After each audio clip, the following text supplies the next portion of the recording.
In January of 1995, Russia detected a nuclear missile headed its way. The alert went all the way to the president, who was deciding whether to strike back when another system contradicted the initial warning. What they'd thought was the first missile in a massive attack was actually a research rocket studying the Northern Lights. This incident happened after the end of the Cold War, but was nevertheless one of the closest calls we've had to igniting a global nuclear war. With the invention of the atomic bomb, humanity gained the power to destroy itself for the first time in our history. Since then, our existential risk of either extinction or the unrecoverable collapse of human civilization, has steadily increased. It's well within our power to reduce this risk. But in order to do so, we have to understand which of our activities pose existential threats now, and which might in the future.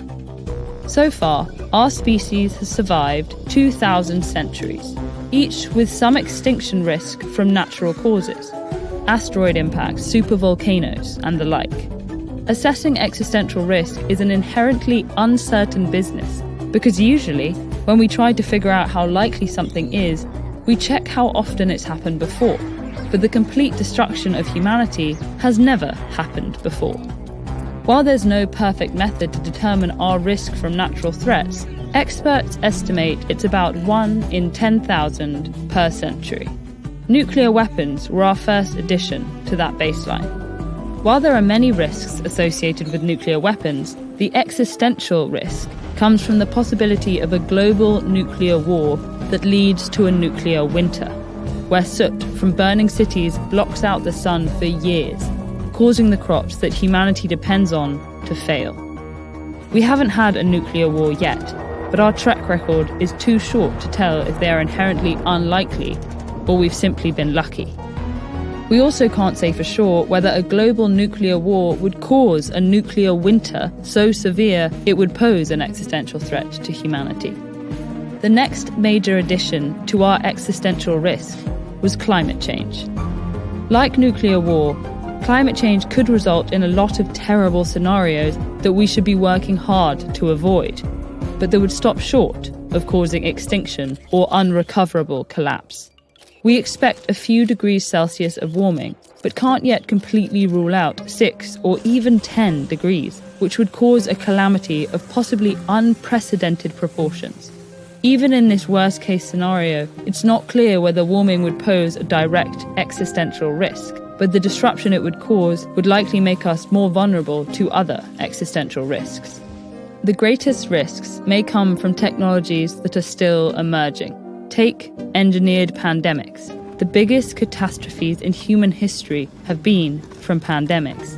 And biotechnology is enabling us to modify and create germs that could be much more deadly than naturally occurring ones.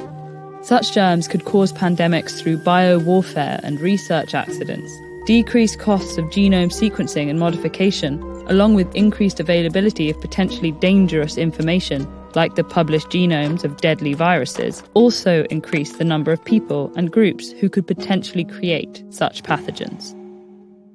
Another concern is unaligned AI. Most AI researchers think this will be the century where we develop artificial intelligence that surpasses human abilities across the board. If we cede this advantage, we place our future in the hands of the systems we create. Even if created solely with humanity's best interests in mind, superintelligent AI could pose an existential risk if it isn't perfectly aligned with human values, a task scientists are finding extremely difficult.